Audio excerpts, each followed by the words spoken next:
Hi అండి, నమస్తే. Welcome back. Kavya ఇష్మాటహర్ని. ఎలా ఉన్నారు ఫ్రెండ్స్? బాగున్నారు కదా? అందరూ బాగుండాలని మనస్ఫూర్తిగా కోరుకుంటున్నామండి. ఏం లేదండి, ఈరోజు 11 నుంచి నేను ఏమేమి పనులు చేస్తాను, సాయంత్రం నైట్ 11 దాకా ఏమేమి పనులు చేస్తాను చూపించాను.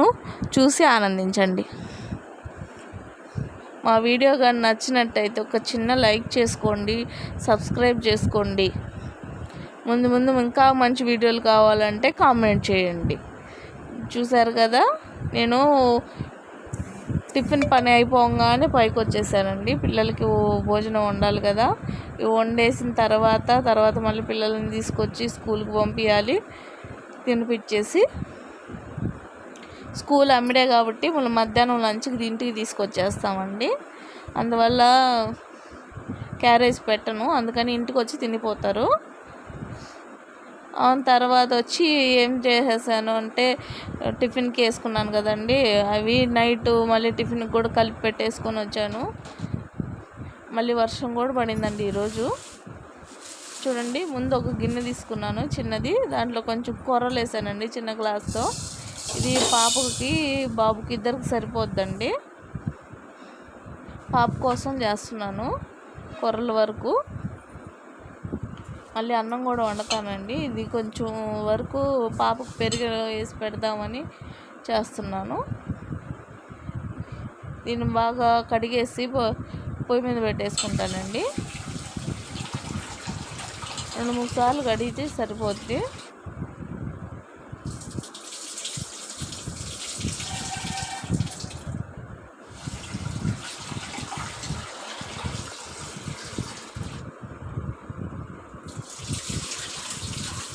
ఇలాగ 3 సార్లు బాగా కడిగేసుకోవాలండి. చెత్త గిత్త ఉన్నా కూడా పైకి తేలేస్తుంది, పాడైపోయి ఉంటే. బాగా నీట్గా కడుక్కోవాలి.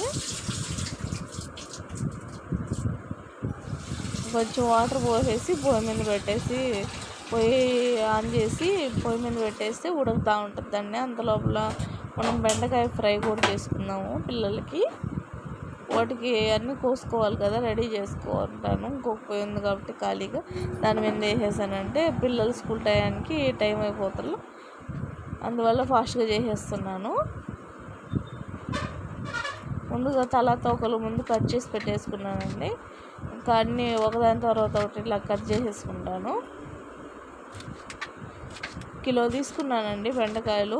3/4 కిలో ఏమో చేశాను తాలింపు. 1/4 కిలో తీసి పక్కన పెట్టాను. ఈసారి బెండకాయ పచ్చడి చేసుకోవాలని. బెండకాయ పచ్చడి కూడా చాలా అంటే చాలా బాగుంటుందండి. మీకు కానీ తెలియకపోతే నేను ఒకసారి చేస్తాను, చూపిస్తాను ఎలా చేయాలి ఏందో అని. ఇట్లా మొత్తం బెండకాయలన్నీ ముందు కడిగేసి దాంట్లోనే తలా తోకలు తీసేస్తున్నానండి. అంటే ఫస్ట్ ఉంటుంది కదా, అది అలా ముందు ఉండేదండి.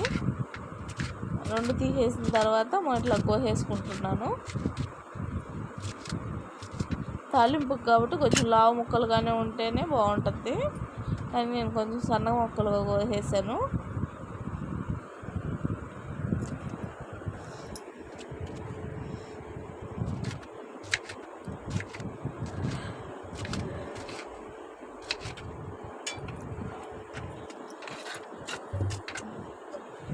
చూసారు కదా, ఇట్లాగా అన్నీ కోసి పక్కన పెట్టేసుకోవాలి.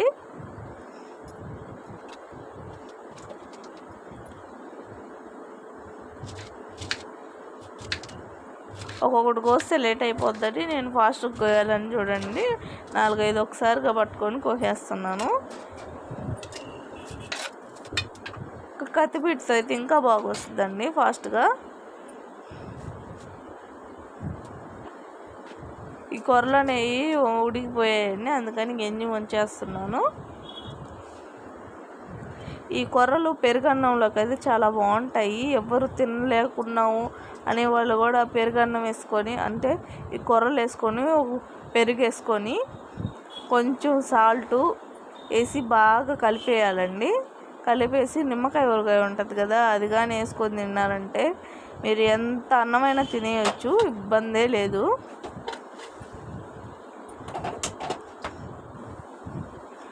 అని అది కూడా మగ్గిపోయిందండి. ఇంకొక పొయ్యి మీద వచ్చి బెండకాయ ఫ్రై పెట్టేస్తాను. టైం అయిపోతుందండి పిల్లలకి, అందుకని కొంచెం ఫాస్ట్గా చేసేయాలి. గుడ్లు కూడా ఉడకబెట్టి పక్కన పెట్టేసుకున్నాను. గుడ్లు తీయగా చేస్తానండి, ఊరిన మసాలా ఏమేను, ఊరిన 4 రకాల పొళ్ళు వేసేసి టమాటా ఎర్రగడ్డ వేస్తానండి. అలాగా గుడ్లు కూర చేసి పక్కన పెట్టేసుకున్నానంటే నాకు పిల్లలు వచ్చే టయానికి అన్నీ రెడీ అయిపోతాయి. దీంట్లో కొంచెం సాల్ట్ వేసేసుకుంటానండి, మగ్గిపోతాయి తొందరగా. అందువల్ల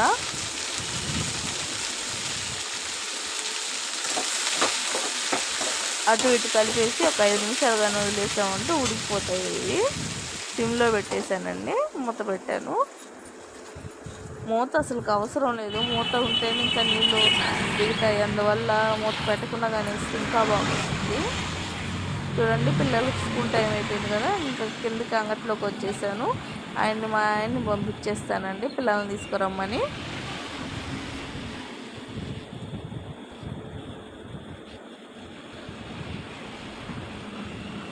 పిల్లలు అయితే తీసుకొచ్చేసారండి. ఇంక ఇంట్లోకి వెళ్ళినాక ఫుడ్ పెట్టేశానంటే మళ్ళీ స్కూల్కి మళ్ళీ రిటర్న్ పంపించాలి కదా, అందువల్ల కొంచెం ఫాస్ట్గా పెట్టేస్తున్నాను. రెడీ అయిన అన్నము, బెండకాయ ఫ్రై, కోడిగుడ్డు తీయగా.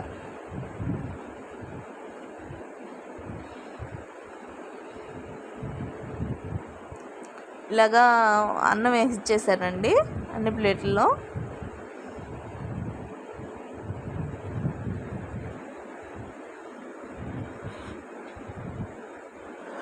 మా అమ్మ అయితే గుడ్డు తెలియదండి, వద్దంట. గుడ్డు నచ్చటం లేదు ఈ మధ్య. పిల్లల్ని స్కూల్కి వదిలిపెట్టి వచ్చేసినాక సాయంత్రం ఇంకా టిఫిన్ వేయాలి కదండి, టిఫిన్కి సామాన్కి వెళ్తున్నాడు.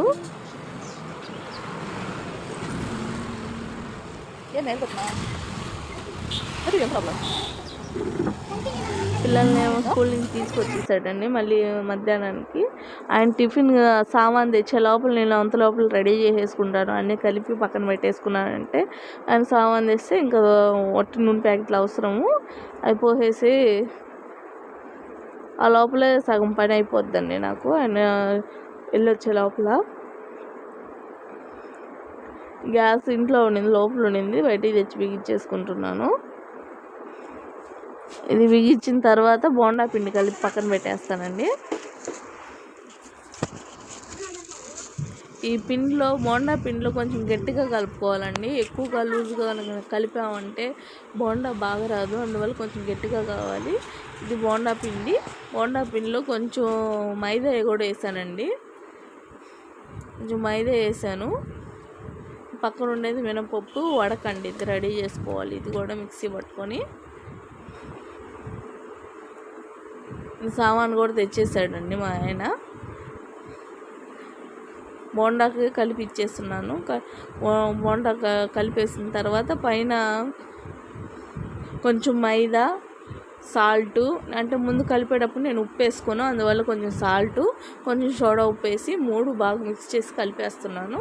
దీంట్లోనే కొంచెం కొత్తిమీర, కొంచెం ఆనియను, పచ్చిమిర్చి వేసుకోవచ్చు, కానీ కొంతమంది ఇష్టపడతారు, కొంతమంది ఇష్టపడరు. అందువల్ల పిల్లలు తినేది ఉంటుంది కాబట్టి నేను పచ్చిమిర్చి తక్కువ వేస్తాను, అసలు వేయలేదండి ఈరోజు, కొన్నిసార్లు వేస్తాను. చూడండి, ఇలా కలిపేసిన తర్వాత ఆయిల్ పోసేసి వేడెక్కిన తర్వాత బోండా వేసేసాను ఒక వాయి. తర్వాత వడపిండి కూడా మిక్సీ పట్టేసుకొని వచ్చేసాను, అది కూడా రెడీ చేసేస్తే వడ కూడా రెడీ అయిపోద్ది.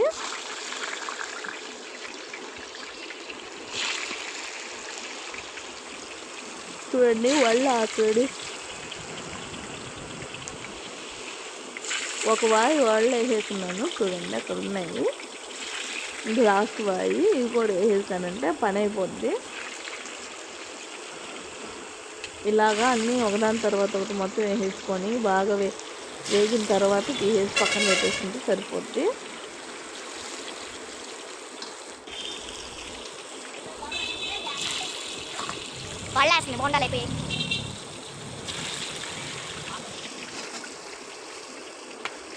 చూడండి, ఇలాగ ఒకవైపు వేస్తున్నాం కానీ బాగా వేగిపోయాయి కదా, ఇవి కూడా తీసేసాను. టిఫిన్ పని అయితే అయిపోయిందండి.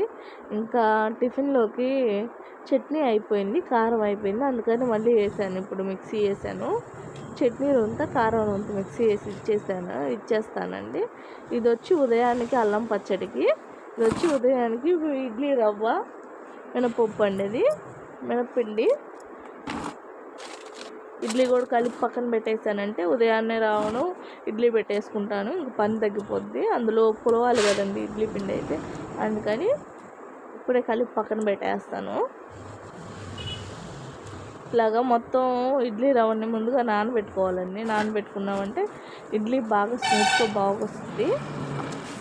నానబెట్టిన తర్వాత 2-3 సార్లు బాగా వాష్ చేయాలండి. తర్వాత ఆ నీళ్ళు కూడా ఏం లేకుండా గట్టిగా పిండి మినప్పప్పులో వేసేసి బాగా కలిపేయాలండి. దాంట్లో కొంచెం ఉప్పు వేసుకున్నాను నేను. కొంతమంది ఉప్పు వేసుకోరు, పెట్టుకునేటప్పుడు కూడా వేసుకోవచ్చు, కానీ నాకు ఒక సైడ్ కొంచెం వేస్తాను, మళ్ళీ సరిపోదని ముందుగా వేస్తానంటుంటా. దోసపిండికి అయితే ముందుగా ఉప్పు వేయను, ఎప్పుడు కలుపుకుంటామో అప్పటికప్పుడే ఉప్పు వేస్తానండి దోసపిండిలో అయితే. ఇడ్లీ పిండి అయితే ముందుగా వేసేసాను. ఇది 1.5 కేజీ ఇడ్లీ పిండి అండి. 1.5 కేజీ ఇడ్లీకి 1/2 కిలో మినపప్పు వేసాను.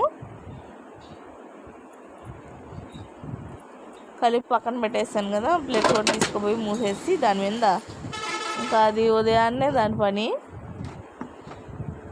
చూడండి మొత్తం చట్నీ కూడా రెడీ చేసి పెట్టేసుకున్నాను,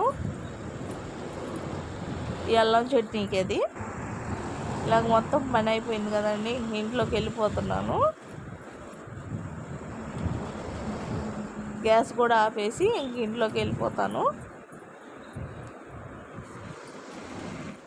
నేను పని చేసుకొని వచ్చేసాను. అంతలోపల పిల్లలు ముందే ఇంట్లోనే ఉన్నారండి. ఏం చేస్తున్నారు చూద్దాము. బెడ్రూమ్లో ఉన్నట్టున్నారండి. చూడండి ఇంకో ఫోన్ తీసుకొని శుద్ధంగా చూస్తూ ఉన్నారు. నన్ను చూసి ఇప్పుడు నిద్ర వచ్చేసింది పాపం ఇద్దరికి. ఆయన బుజ్జి నుంచి మనం బజ్జీలు వేస్తుంటే మళ్ళీ మనకి ఉల్లగడ్డ బజ్జీలు తెచ్చాడండి. అంటే పానీపూరి అమ్ముతారు కదా, వాళ్ళ కాడ ఉంటాయి, బాగుంటాయి టేస్ట్ కూడా. దాంట్లోనే కొంచెం గుగ్గుళ్ళు, ఆనియన్స్, నిమ్మదబ్బ వేసి పిండుకొని తింటే చాలా అంటే చాలా బాగుంటుంది. అది మా వాడు ఒట్టి నిమ్మదబ్బే తినేస్తున్నాడండి. మా పాప మా బాబు ఇద్దరు తింటున్నారు. అవి తినేసిన తర్వాత ఒక 5 నిమిషాలు మళ్ళీ వర్షం వచ్చిందండి. అంతలోపల చూడండి, అంతలోపల ఒక జల్లు కురిసి ఆగిపోయింది, లైట్గా పడింది. ఇప్పుడు ఉన్నారు షాప్ దగ్గర జనాలు. చూడండి ఎలా చుట్టూరు ఎట్ట చీకటిగా ఉందో, మళ్ళీ వాన అయితే పడేటట్టే ఉంది.